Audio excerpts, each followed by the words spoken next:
ভীষণ রাগী।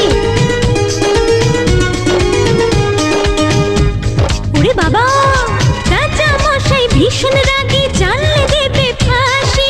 কেউ দেখেনি রাজার মুখে কোনোদিনই হাসি। রাগ গরুরের ছানা নাকি? কেমন করে রাজার কুমার বলবে ডেকে তাকে, রাজা মশাই ভালোবাসি আমি তোমার মেয়েকে।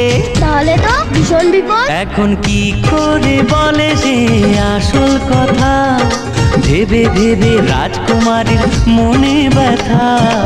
এক যে ছিল রাজার কুমার।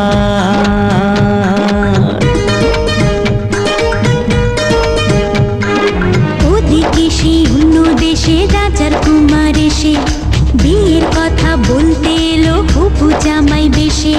মনের দুঃখে শ্রাবণ এলো রাজকুমারীর চোখে।